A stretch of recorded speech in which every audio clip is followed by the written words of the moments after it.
Welcome to Picks with the Professor, the show where a real statistics professor gives you sports betting tips. I'm your host, Professor Sides, and for the latest updates, information, and picks, you can follow me on Twitter at Professor Sides. Today is Thursday, July 14th, 2022. This episode covers all of today's Major League Baseball games.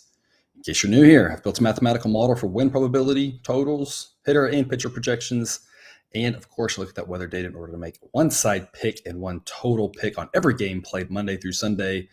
Though there are no Sunday shows, maybe not a Saturday show this week. I'll update this tomorrow. Just FYI, we're going to have some crazy travel situation Saturday. So Saturday may not happen, but I'll keep y'all posted on that. That doesn't mean I recommend you make two plays on every game, as my goal in this episode is to share key information about today's games, give you a few things to think on, and explain why the model or I like a certain play in order for you to come up with picks that you are comfortable with. I never recommend blindly tailing or fading any pick, but rather to hear the justifications and thought processes to make sure you're fully on board with me or against me before investing your hard-earned money. And as I go through my plays, remember that there are no locks in gambling, so what I'll give you are loves, likes, and leans to indicate my confidence level with respect to scaling wagers. And as always, please remember that good and bad variance will occur. So as much as I'd like to see we'll be profitable each and every day, that is an impossible reality for any gambler. Yesterday was quite a day. Afternoon started off amazing, and the first part of the night game's amazing. Then things started turning, and they started turning back looking good, and then just crash and burning at the end. I was texting with Cousin Jared, and Cousin Jared will be back. He's got a lot of work stuff happening right now, but he'll be back for those college football episodes during the All-Star break, and then hopefully after that, join me again once a week. I was texting with him about the night, and he just said, I can't wait to hear the recap. I'm like, I think the recap is just going to be a bunch of like shrugging and confused looks and grunts and groans. I mean, I don't remember a day with as bad a variance as yesterday. I know what's happened. I can't recall one. It felt like it was a potentially like a top 5 day of the season and then turn into negative. I think it's incredible. And I was just thinking about going through them. Most of the wins were just straight up wins. There wasn't a lot of luck in them. I mean, maybe you call the Mariners second game a little bit, but the Mariners controlled that first game. The Mets controlled that game. Some of the big wins that we had were just mostly normal wins. Maybe a little bit of good luck with the Twins in the walk-off.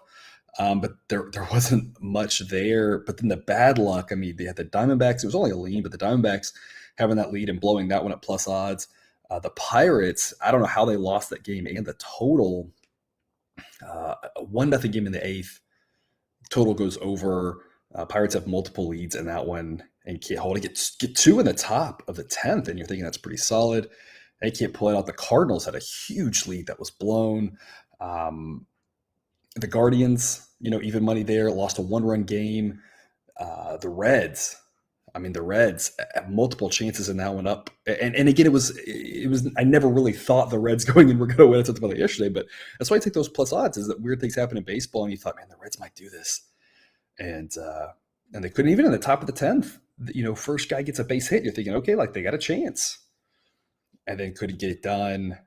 And then that Cubs total to push on a balk when the pitcher wasn't like a balk, like he tried to pick someone off. I don't know if y'all saw it, but he fell off the mound. It wasn't like it was a bad move or he was trying to cheat or get away with something. The guy fell down off the mound to give us the push run there. And I kind of mentioned this yesterday, and I'll stop rambling here and move on to today's games soon enough. But I do really firmly believe, you take yesterday, you try to learn from it, but you got to move on.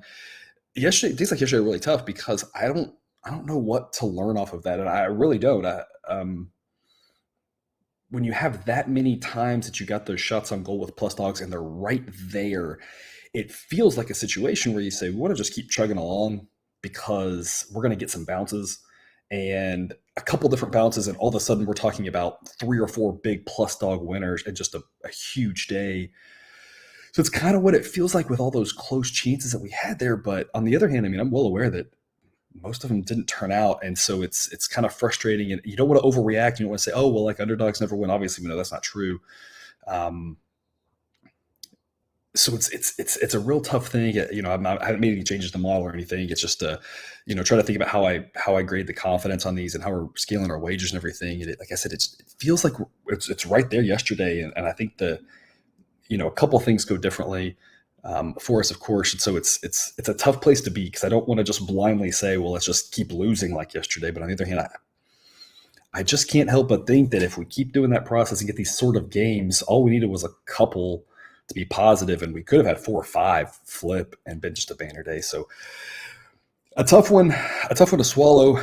And hopefully, you know, we have these bad days like that with the bad luck and they suck, and we'll get a good one. We've had plenty of good ones where it's just everything goes right.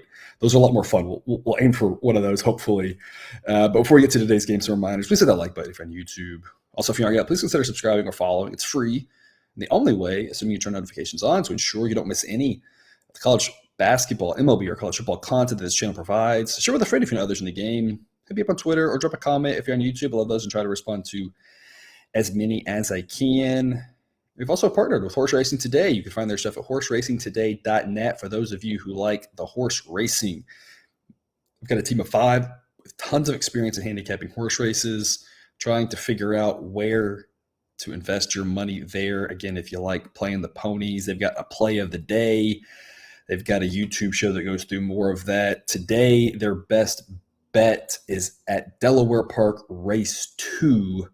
Links are in the description. So we'll get right to it here today with an early day game, 12:10 Eastern first pitch, Pirates at the Marlins. I already talked about this game yesterday, just how heartbreaking that was. I'm going to be back on the same 2 plays today, Pirates and the under. Zach Thompson versus Braxton Garrett. Zach Thompson, not good. 4.38 ERA. Advanced metrics say it should be in the low 5s. So not a guy I'm confident in as a pitcher whatsoever. The play on the Pirates has nothing to do with him. He's definitely a detriment to this. And of course, the Pirates relievers are too. The Pirates relievers now grade out one of the worst relief pins in the game. And we saw it yesterday. So, I mean, the pitching for the Pirates is not good. The benefit for them is, as we've been talking about, the Marlins offense is just terrible right now. 0 runs into the 8th inning yesterday in that game. Brubaker's solid, but I don't think he's anything more than that. So that's going to be the only thing that helps the Pirates pitching here is just how bad the Marlins offense is. It's weakness on weakness in this one. And I tend to think it's going to be lower scoring. I've mentioned this in the past. With the old ball, you tended to see weakness versus weakness, and you tended to see the hitters take advantage of that. And this year, when we see weakness versus weakness, we tend to see the pitchers take advantage. So I don't think the Marlins are going to score that much. Not that Thompson's that good and the Pirates' bullpen's that good. It's that Marlins offense is just terrible right now. The Marlins will throw Braxton Garrett, 4.33 ERA, and the advanced metrics say it should be about a half run better. He grades out his average, gets a little bit of a ding because I don't expect him to go deep into the game. And that, of course, add some extra variability, gets to the Marlins bullpen. The Marlins bullpen, which at one point was viewed more as a strength for this team, is now rated right at league average.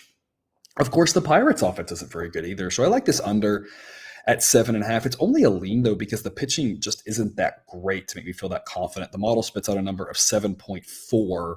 So I think under is the slight way to go, and I like the minus 104, but it's not what I'm overly confident in because as bad as these offenses are, the pitching doesn't give me that much confidence either. But I like the Pirates at plus 154 as a B grade pick. The model spits out 147. Still thinks the Marlins are the better team, but there's just too much value to pass up here on the Pirates. They hang in these games. Who knows if they're going to win, but it's kind of like I talked about in the intro. If we're getting numbers like this plus 150 type prices and they could hang in there, we're not going to win all of them. We're not going to win 50% of them, but as long as we're winning, 45% or so of those types of games, it'll turn out profitable in the long run. I'm trusting that process. I think the Pirates have a chance to hang in there. Nothing in this game screams the Marlins are a great team here. They do have an edge pitching, but that's about it. And the Pirates have won the first 2, hung in there in the third. I think they can do the same thing. I think it's worth a stab on the Pirates at plus 154. I just don't like laying a price like minus 170 with the Marlins. It's just too steep of a price with the pitcher in Braxton Garrett, who isn't amazing in my opinion.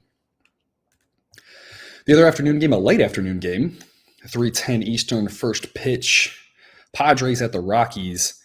It's going to be hot in Denver today. Um, it's going to be in the mid 90s. I feel like I might have to double check that and like confirm. Like that can't be right. The weather that I pulled in here: 95 degrees at last pitch, 98 degrees at first pitch, with a chance of rain as well. So something to keep an eye on there if there's any delays. Winds will be blowing in at about 10 miles an hour, so that'll help. But the ball is going to absolutely fly out there. Of course, two offenses that I don't really have a ton of faith in. Both of them grade below average. Blake Snell will get the start for the Padres, pitching fairly well lately here, maybe showing some signs of life. His advanced metrics, his ERA should be about a run lower than it actually is. So a guy who I don't think is that bad to back. Kyle Freeland for the Rockies, a 4.70 ERA. That's about what you got for him, average pitcher. Total is 11. I'm going to go under that with just a lean. The model spits out 11.1, even knowing that the weather is so warm there.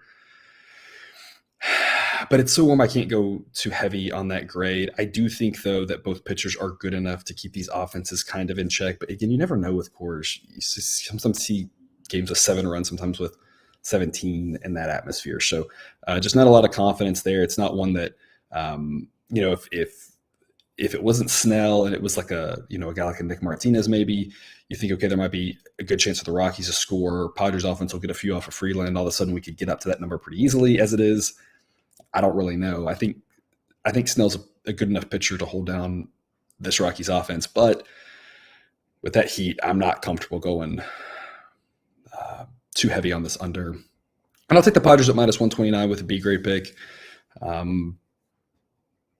Model says minus 139, and again, I'm giving the Rockies an extra boost for the fact that they play better at home. This Rockies team is hard to figure out. I haven't done really well with them all season, so I'll just kind of leave it at that. The model says Padres. Model kind of always fades the Rockies, so do with that what you will. I'm gonna trust the model and say it's a. I don't want to dive too down the rabbit hole here, but the model hasn't done well with the Rockies, and we all know that. The model's updating, the model's adjusting itself, the model's giving credit for teams who are playing well and overperforming, so it's trying to catch up. Maybe it hasn't caught up enough. It's very possible. I honestly don't know. It's really tough in these situations because as much data as there is in baseball, there's not a lot of data on each team. If all you took was an elementary stats class, one of the things I tell my students all the time is like when you hear something like the central limit theorem needs a sample size of 30 in order for that to hold, there's like a billion caveats around that hopefully your teachers have dove into.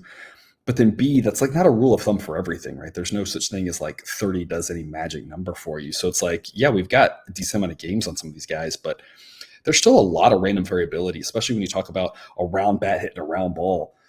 So it's a situation where just because the model hasn't done well with the Rockies, it doesn't mean that the model's still not right and the Rockies have just been outperforming, and that's going to come back down to earth. It also doesn't mean the model's wrong. We just don't know. I don't know. I'm gonna trust the model here and say that the Padres at minus 129 is a fair price, and there's a little bit of value on it. That's my angle on it. It's all about the price. Doesn't mean the Padres win. Doesn't mean the Rockies win. I have no idea. I just think that the Padres should be a little bit more favored because I still just don't believe in this Rockies team, or the model doesn't. But again, that could be right. It could be wrong. It's really hard to say. I wish I had the perfect answer for you, but that's life and statistics. Is sometimes we have to just say we don't have an answer. And in this case, I don't know what's going on with the model and the Rockies. They've outperformed so far. Is that predictive going forward? I don't know. I'm on the Padres today. Hopefully they can pull it out on this one. 7:05 Eastern first pitch, Braves at the Nationals. A warm one in Washington, 90 degrees, start 80 degrees to close. Winds will be blowing mostly across and under 5 miles an hour, so no wind effect. Kyle Wright versus Anibal Sanchez. Kyle Wright's fantastic. Guy I've been on all season long. 2.97 ERA. Advanced metrics trail that just a little bit, but a guy I've loved backing. Anibal Sanchez hasn't pitched this year. I don't even remember the last time this guy's pitched. It seems like forever. He projects to be in the low fives on his ERA and kind of advanced metrics right there. So not a good pitcher for the Nationals, not a good bullpen for the Nationals, a good bullpen for the Braves, a decent offense for the Braves at this point, and a bad one for the Nationals. I mean, this is Braves. I'm on them at minus 210. I don't think it's a good price, though. It's just a lean for me. The model says it should be 197, but you're not getting enough value on the Nationals to back them. Now, that doesn't mean that won't be the case later today. If I could get a number like If I could get the flip of this at like plus 210 on the Nationals, I probably would say that's a better angle. It's just there's not enough value right now for me to be on the Nationals. No reason to fade Kyle Wright unless there's a lot of value against them, and I don't think there is. It's a steep number, but the Braves are just a better team. The Nationals are garbage. I've been saying that for a long time now. Like I said, I'm on the Braves. I just don't like this price. If this price drops under and you get a number starts with a 1, all of a sudden now that probably jumps to a B grade. But at 210, it's just too steep for me to overly invest in it because baseball's weird and weird stuff happens. And so I just don't want to be too heavily invested at a bad price. Total's 9.5. I'll take that under with a B grade. It is minus 122, which means it's like, a drop of a feather from dropping to 9. I still think under 9 is the way to go, especially if you can get something like minus 105 or even money. It would still be a B grade pick. Now, if you had under 9 at something like minus 115, minus 120, now it's questionable. The model spits out 8.6. I'm not sure how much I buy that because I don't know what to make of Sanchez at this point. He gets a rating of 112. It seems maybe a little bit generous. I mean, guys who've been in and out of the big leagues, like he has been, coming up and pitching in the middle of the season, whether it's injury or just reinforcements, always a little nervous about. This Braves offense still above average, barely, but still above average. I think, it's warm enough there. The Braves could easily score 7 or 8 by themselves. So I'm not going too heavy on this under. But I think under's the right side. I don't see Kyle Wright giving up too much. And as long as the Braves don't throw their garbage relievers at the end of the game, I think they hang on. If you like the first 5 market, you could look under there because I don't think the Nationals score off a Wright. The issue there is if Sanchez blows up, it wouldn't take but maybe 1 3-run home run to all of a sudden switch that play. So I'm going to go full game under. I think 9's possible, so I like that we get the winner here with the juice. But like I said, if you can get under 9, but like plus 105, or minus 105, that's probably about equal in my mind. 7:05 Eastern, first pitch, Royals at the Blue Jays. Omaha Storm Chasers at the Blue Jays. If you hadn't heard, the Royals have about half their team out, a couple of their better starters, about half their offense. Doesn't really matter if they have relievers out. I don't trust any of them. This game is going to be ugly. Kevin Gausman's getting to start for the Blue Jays, supposedly. Hopefully he's back from his injury versus, who knows, for the Royals. One source had Carlos Hernandez, one had Jackson Kowar. Neither guy is good. It's going to be a lot of bad bullpen for the Royals. I mean, this is just going to be a train wreck. The Blue Jays 100-0 in this one. I mean, it's going to be ugly. Now, it's all about the price, of course, because random things happen. And even if you took a minor league team and put them against a major league team, every once in a while they would win. It's that, if you played a AAA team versus a major league team, 162 games, it would not be 162-0. So we have to be careful about laying too big of a price. But my model says about minus 300 is a fair price. So anything that starts with a 2 is a good deal on the Blue Jays, assuming that it is Gausman. It's just hard to see the Royals with half a team doing anything in this series, especially against Gausman. Their only good offensive players, it seems like, aren't playing in this series. And so hard to see them scoring. Their bullpen's going to be in shambles in this 4-game series with a couple of their better starters out. Their bullpen already, I don't think, was very good. Blue Jays bullpen, not good, but it shouldn't matter. I mean, this should be a sweep for the Blue Jays. It's all about the price, because all it's going to take, if we're laying too big in numbers, is one accidental Royals win to really throw things off. So just be cognizant of the price, but obviously the Blue Jays are the team that's probably going to win. It's just, what are we having to pay to get it? Right now, there's no line, but I will tweet out a pick and update the sheet when that becomes available. 7:05 Eastern, start time, Reds at the Yankees. Low 80s to start, upper 70s to close. A slight breeze out, only about 5 miles an hour though. So main thing here is, kind of normal weather, maybe slightly hitter-friendly, but not by a ton. Luis Castillo versus Nestor Cortez. Castillo's been fantastic, 2.92 ERA, advanced metrics right behind it. Nestor Cortez, also fantastic, 2.74 ERA. Advanced metrics lag about a run behind that, though. So at this point, I still think Castillo is the better pitcher between the two, as much as I like Cortez. Two really good pitchers here, and that's why I'm on the under 8 at minus 104. It's a B-grade pick. Total spits out a number in the 7s. The Reds' offense, as I mentioned yesterday, has been trending up, and the Yankees' offense is really good. I just think both these pitchers are good enough to keep this a lower scoring type game. My biggest fear with the under is actually the biggest reason why the Yankees get a B grade is that the Reds have been in both of these games in the first two games of the series. I'm a little bit concerned about their bullpen depth. They don't have a ton of it. How much more do they have with regards to throwing their better pitchers? Because when they get to their weaker pitchers, it's not pretty. So the biggest fear I have with this under is if the Yankees do get out, and say it's 4-0 in the seventh, 5-0 in the seventh, and we see some of the weaker Reds relievers, that could really spell trouble.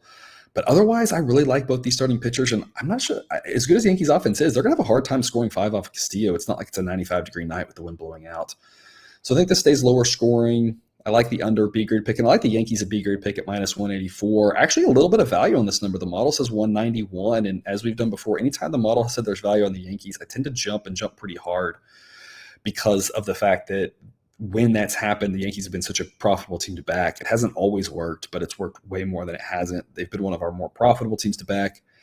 I think 184 is a pretty solid price here. It's not good enough to get an A grade, but it does get a B grade for me here. You could also look run line.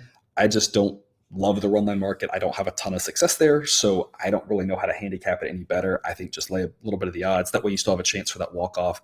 Again, if it does get into a bullpen duel, despite the fact that 2 nights ago the Yankees lost that matchup, you still want the Yankees bullpen over the Reds bullpen. We all know that. So if it's tight late, you still want to be on the Yankees, and you still would rather not have to lay a 1.5 with them being home. So I'm just going to lay the odds here, -184 with the Yankees as a B grade, and I like that under 8 as well. I think the number should be 7.5. So a little bit of value here at 8. Red Sox and the Rays, 7:10 Eastern, first pitch. Cutter Crawford versus Drew Rasmussen. Crawford, a 4.50 ERA. Advanced metrics say he's a little bit better than that, but he's not going to give us a lot of length. So he gets a little bit of a dock in the system for that. Drew Rasmussen, a 3.11 ERA, about a half run better than what the numbers say he should be, but a pretty solid pitcher in himself. The Rays definitely have an advantage with regards to the starting pitcher. But that's the only area that the Rays have an edge here, of course, other than being at home. I think this is a toss-up-y type game. Red Sox offense is better than the Rays offense. Somehow the Red Sox bullpen grades out better than the Rays bullpen. It's hard to get that narrative of how bad the Red Sox pen was earlier in the season out of the head. But the model says the Red Sox pen's better, and so Crawford obviously not going to go too deep and gets into some of that pen. You're obviously a little bit nervous as to who goes, but there's some arms in there who are decent. I think it's a coin toss game. The model says the Rays should be a -106 favorite, not a -126 favorite. So I'll take the Red Sox at +115 with a B grade pick. I like the plus odds in a coin toss game. Who knows what's going to happen? Again, it's one of those where if we can play this game 100 times, it's going to work out well for us. Unfortunately for us, they only play it once, so who knows? But as much as I like Rasmussen, I think the Red Sox can hang in there, and their edges in the bullpen on offense kind of nullify that. Coin flip game +115 offers some value on the Red Sox with a B grade pick. And I'll take the under 7.5 with a lean. The model says 7.3. Not one I'm too confident in. I don't really trust the Rays bullpen. I don't trust Crawford starting off in this game. But in general, you have a pretty big pitcher's park, and so unders tend to be smarter plays there. I don't think this number really should be 7. If I thought it should be 7, then I would say it's a B grade pick. But I think 7.5 is probably the right number. I just think -105, we're getting a little bit of value there because I think the odds should be probably flipped. I think it should be maybe more like -115 on the under. So a tiny bit of value on this under, not a lot. I don't think it's worth a huge investment in my mind. And hopefully we can get that coin toss winner with the Red Sox. 17 Eastern, first pitch, Tigers at the Guardians. 75 degrees to start in Cleveland, about 70 to close. Breeze blowing in under 5 miles an hour. So more pitcher-friendly weather here, especially as this game moves on with the chillier temperatures, especially for July. Elvin Rodriguez versus Tristan McKenzie. Rodriguez is not good. Tigers bullpen, though, is solid, at least from now until they trade all their arms away, which is inevitably coming. Tigers offense, not good, though. Guardians offense, just average. And McKenzie, a good pitcher. I'm on this under at 8.5. It's an A grade pick, even at -125. It'd be an A grade 8 on 8 as well. Hopefully you get better odds at this, but the model says 6.8, and I kind of agree with it. I think 7 is the number that this game should be hung at. I do not trust this Tigers offense to score whatsoever, especially off of McKenzie, who's solid. And the Guardians offense, I don't think can get there by themselves. Guardians probably win this game, but I think it's low scoring. The environment with the weather makes it set up to be low scoring. Cleveland's not really known as a hitter's park. It's fairly neutral. So, I mean, 8.5 just seems way too high. I think eight's too high. Like I said, I think the total should be 7. I'd still go under 7.5, but it would definitely drop a grade for me there because I love that push protection if you're going under 8, or in this case, the win at 8. My favorite total of the day here, under 8.5 in Cleveland. And I'll take a chance with the Tigers at plus 204. This whole AL Central is just terrible or mediocre or forgettable. I don't know what word you want to use. Who the heck knows what's happening with any of these teams anytime they play, all of them, literally. I mean, if you have any idea what's happening in the AL Central, then you're probably like the only person in the country. I mean, I guess the Twins are solid, but even they've been a roller coaster. The Guardians have been a roller coaster. The Tigers have been a roller coaster. The Royals have been terrible. And then all of a sudden they look kind of good, but I still think they're probably terrible. And the White Sox, goodness gracious, they've been a disaster as well for the most part. I mean, it's just who the heck knows what's happening in these games? Plus 204 just offers a lot of value because I have no idea what to expect. Sure, the Guardians should win. They have a better starting pitcher and they have a better offense. But with how wonky that division is, you're giving me plus 200? Sure, why not? Model tends to agree with that. The model thinks the Guardians should be favored, but only minus 165. So my bottom line on this one is the Guardians, again, probably win this game. The model says they win it 62% of the time. But if you're laying a price like minus 225, you are adding way too much risk to your portfolio than is worth it. It's Tigers or pass. I think pass is a very respectable option. It just this price on the Guardians is insanely high for, again, a game they probably win, but you never want to be adding a small payout when a team is 62% likely to win, or even if it's 63 or 64%, you want to add a decent payout for that because 38% things happen all the time, right? You all with me on this? Like if your weatherman said there's a 38% chance of rain today and ignoring the fact that that means coverage and whatever, just if he just said there's a 38% chance you're going to encounter rain today and it rained, would you be like, oh my gosh, I can't believe it? You'd be like, yeah, sure. Right? Like 38% things happen all the time. 35% things happen all the time. The Tigers could win this game. And the price is just not worth it on the Guardians. So it's Tigers or pass. I'll take a flyer on the Tigers at plus 204. Who the heck knows with that division? And if it hits, it's a good payout. If not, maybe we can get decent odds like this throughout the series, and the Tigers will win something just because I don't see enough consistency from any team in that division to go out and get a 4-game sweep. Dodgers at the Cardinals. Talked about that heartbreaker last night. The Cardinals just could not hang on. Seemed like the right side, seemed like the right handicap going against Gonsolin, and the fact that he's been just really lucky all season.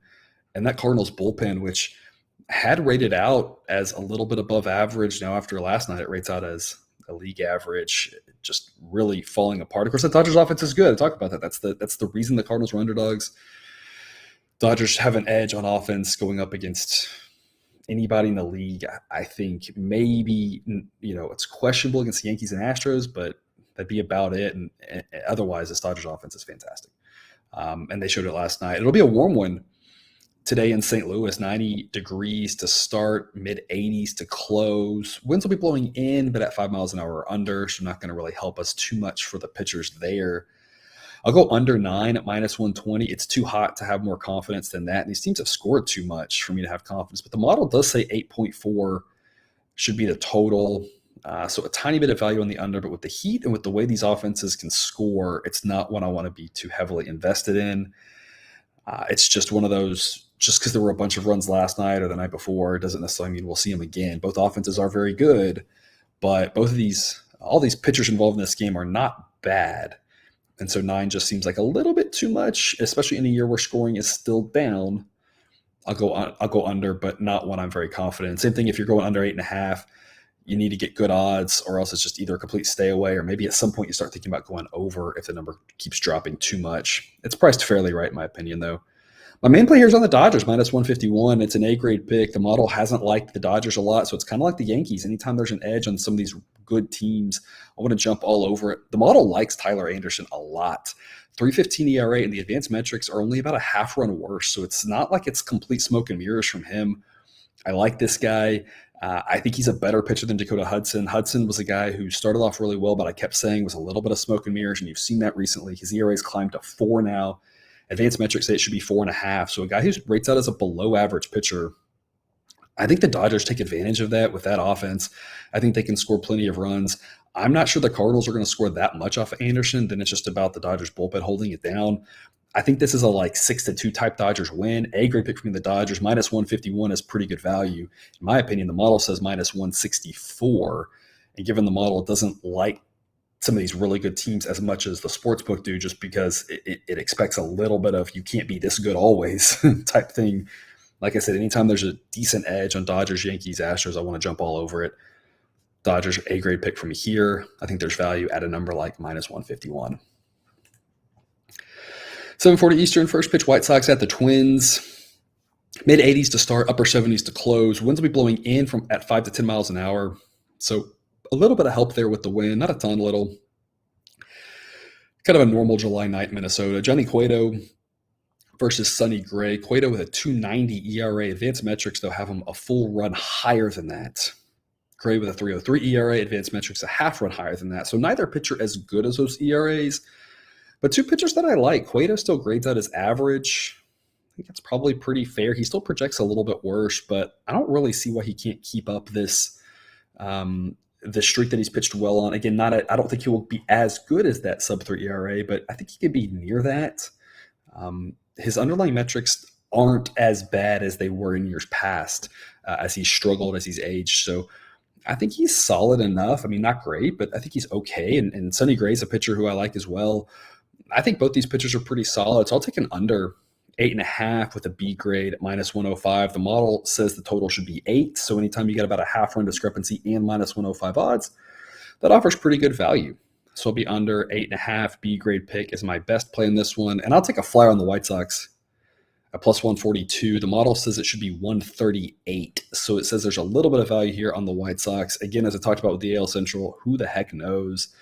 Give me some plus odds and let's just roll with it. There's a little bit of value. Not a ton, because the Twins do have an edge with the starting pitcher, but that's the only place they have an edge in this game, again, other than being at home. These offenses are about the same. These relief corps are about the same. Neither one had, both of them rate out a little bit above average, but both of them make me very nervous. Twins have the edge with Gray, but it's not by enough to justify a price like minus 155 on the Twins, in my opinion. So plus 142, I think there's a little bit of value on the White Sox. If this number jumps even higher, you could talk me into a B grade on it. Anything in the plus 140s, though, I think is enough value. I think it's worth a flyer on the White Sox. And again, as that number gets over plus 145, maybe in a plus 150 accidentally, then it becomes an even more valuable play. 8:05 Eastern start time. Mets at the Cubs. About 70 degrees to start and 70 degrees to finish. Winds blowing in. Not as strong as last night, though. From center field, about 10 miles an hour to start, about 5 miles an hour to close. Carlos Carrasco versus Keegan Thompson. Carrasco's a 4.55 ERA, but the advanced metrics have him one run lower than that. So I like Carrasco. I think he's undervalued in this spot. Keegan Thompson, other way around, a 3.04 ERA, but the advanced metrics have him closer to 4. I think he's a little bit overvalued. I think the Mets have a pretty solid starting pitcher edge here. I also trust Carrasco to give us more length. Anytime we can avoid the variability of the bullpen, makes me feel a little more confident. Sometimes it's okay. Sometimes the relievers are good. A lot of times switching guys up is solid. Cubs bullpen isn't bad, but it's just if I can get a starter pitching really well, that takes away a lot of uncertainty, which is always good. I like the edge here the Mets have with Carrasco on the mound. Mets offense is better. I'll take the Mets at minus 133. It's just a lean at this price. The model says minus 134.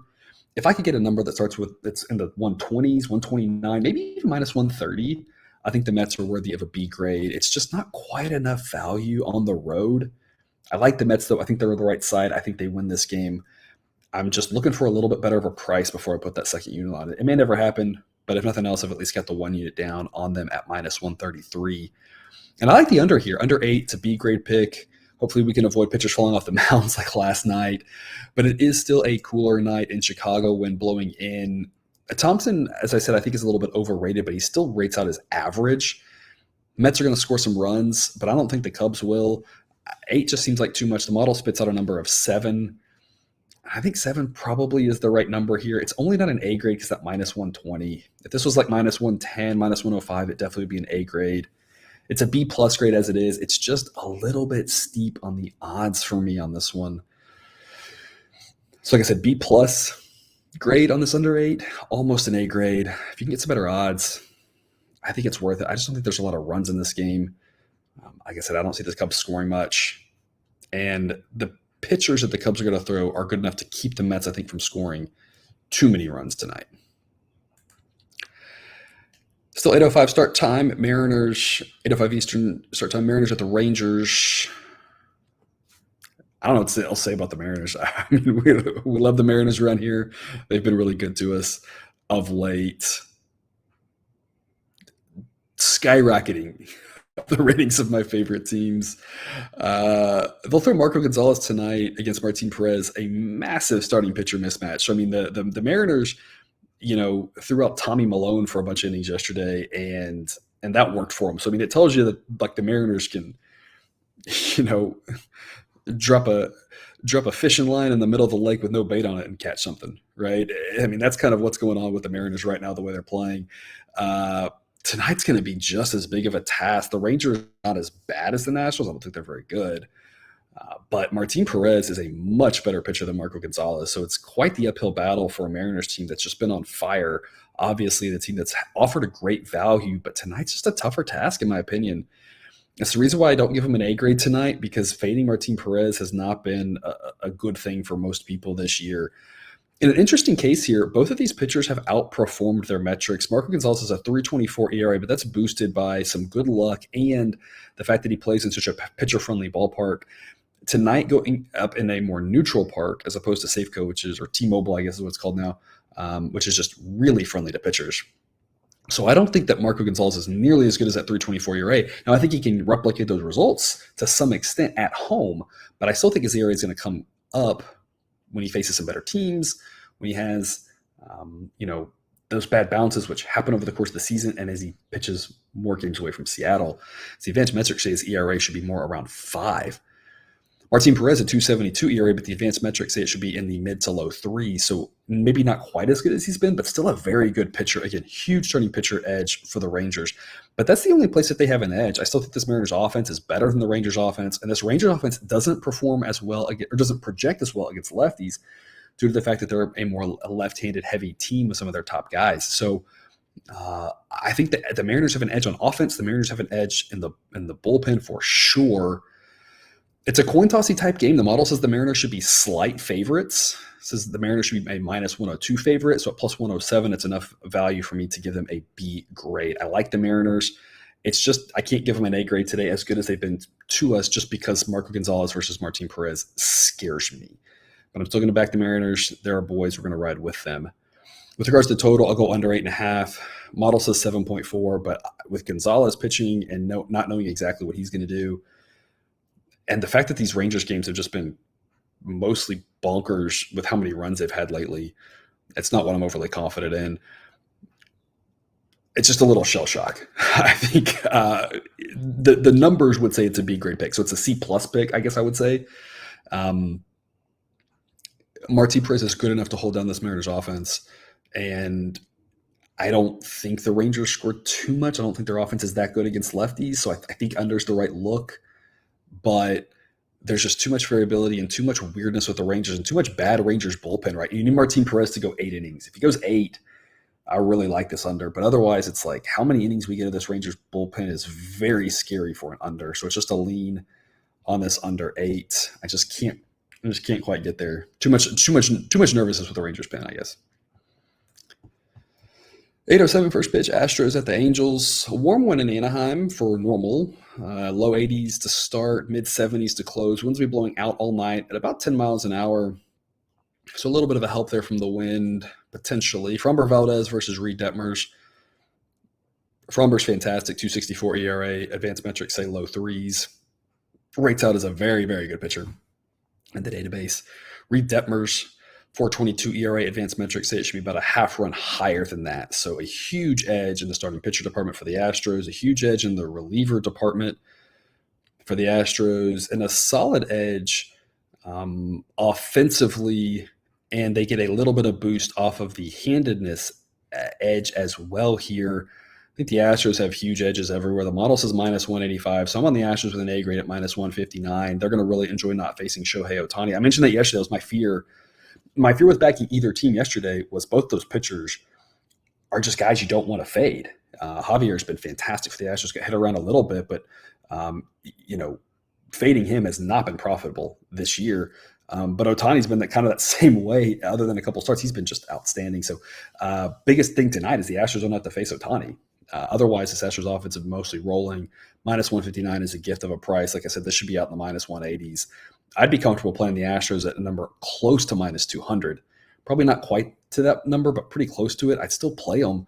Like I said, I just think they have an edge everywhere on the field, and I don't see how this Angels team can win this game enough times to justify backing them unless you're getting a number like Angels plus 200. At that point, it becomes worth it. But otherwise, I just think the Astros are the way to go. The price is too low, in my opinion. And I'll take a stab here at the over 8 with just a lean. The model does spit out 8.5. These Astros totals are just so tough for me because I don't – Fromber rates out so well in the model. And as an Astros fan, I've watched him pitch enough that when Fromber gets going, last time out, he threw 8 innings against Oakland, and Oakland's offense obviously isn't good, but he threw 8 innings against Oakland, and other than the wild pitch and the passed ball and the base hit that went 8 feet that got him a run, they got nothing. I mean, you could see that tonight. You could see him going 8 shutout innings. And so it's hard to justify going over too heavy, but Astros offense has been mostly playing over games. So it's not for my stomach to go too hard on this over, but I think if you want to, I don't think you're crazy to like this over with how many runs these Astros games have had lately. And I think they score off of Detmers. I think they score off that Angels bullpen. I just don't know how many the Angels are going to score, and with Fromber on the hill, I'm not that comfortable going over. It might be a situation where you look at team totals, but as I'm going through this logic in my head, I'm just saying, why not just back the Astros at minus 159? It's a good price. If this was minus 200 on the Astros, now you're saying, ooh, the price is really steep. You start looking at some team totals. You start saying, do you want to go Astros team total over, Angels team total under? Like, what's your thoughts there, right? But as it is, I think the price is just good enough to just play the Astros and move on with life. Keep it simple. Lots of ways the Astros can win this game. If Fromber gives up some runs, they could score. If the Astros struggle scoring, Fromber can hold them down. So a lot of ways they win. Minus 159, I think, is a fantastic value. So that's an A-grade pick for me. And then to close us out, Brewers at the Giants. If you could stay up late for this one, it's going to be a quick one probably with these two pitchers, Corbin Burnes and Carlos Rodon. What a pitching matchup here. I mean, this is the thing that pitching coaches dream of in this one. I don't even know what to say about both these pitchers. They are absolutely fantastic. Full stop. Two of the best in the game. It should be a doozy there. Weather-wise, it'll be chilly in San Francisco like usual. It'll be 60 degrees to start, upper 50s to close. Winds will be blowing out, but again, probably not going to be too much of an effect in that ballpark. The total is 6. I think it's the first 6 that we've seen all season. We've only seen a couple of 6.5s. The model spits out a number of 6.1. So as good as these pitchers are, the model is skeptical that 6 is a good number to go under on. I'll take the under just as a lean simply because it's minus 106 odds. I think 6 is the right number for this game. And at this point, I just want the better odds, but it's not a total that I really recommend playing. I think it's priced really well. Y'all know I've loved these unders, but 6 is so low. I can't go over because I don't know who's going to score in this game, but the offenses are good enough. Neither offense is great, but both offenses are above average that it's not like I'm thinking, oh, this is for sure going to be a 1-0 type game. I think under's the right side because these pitchers are just so fantastic, and they know they're going to have to be fantastic because of who they're facing on the other side. But 6 is so low. There's no way that you can convince me that going under too heavy is a smart proposition, but these pitchers are so good. I don't think you can convince me going over is a smart proposition. I think it's a good number. I like the minus 106 aspect of it, but otherwise, as weird as it sounds, I think 6 is a pretty good total for this one. But I'll take the Brewers at minus 106. I think Burnes is a better pitcher than Rodon. I think Burnes doesn't have to be as perfect as Rodon does in this game because he has a better bullpen behind him. Now, I know some of the Brewers relievers have thrown in a couple games lately. Hader's looked a little bit off. So that is a little bit of a potential concern, but in general, that Brewers bullpen still is a lot better than the Giants bullpen. So Rodon has to go, in my opinion, 8 innings for this to be a good chance for them to win. Burnes, loves going 8 innings, but he doesn't have to feel like he's got to go 9. If he goes 7 or 8, There's still some good pitchers in that Brewers bullpen. Rodon, if he only goes, 7, now you got a couple innings of some weaker arms in there. That spells a little bit of disaster for him, in my opinion. I think the Brewers bullpen is what just gets it over the top, because even though, again, a couple of those guys have thrown lately, I still think they're better than the Giants bullpen. Offenses are about a wash. Starting pitchers are about a wash. But I think the Brewers are more likely to win this game than not. I'll take them at -106 with a B grade pick. Never confident fading Rodon, and not enough value to get to an A grade. But I think the Brewers win this one. I think it's a side I want to be on here. -106 isn't a horrible price, in my opinion. So a B grade pick on the Brewers to close us out this evening. So that's it for today's games. The A picks, Tigers and Guardians under 8.5. There's a lot of juice to that. If you got to go under 8, I still think it's an A grade pick, especially if you're in the -105, -110 range. Dodgers at -151 at the Cardinals, and Astros -159 at the Angels. Only 3 A grade plays today.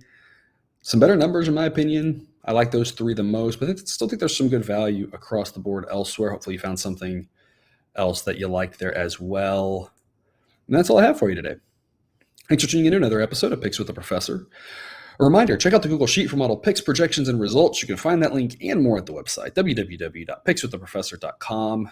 If you haven't done so yet, please click that subscribe button to ensure all the sports betting content we provide on this channel is dropped right into your feed.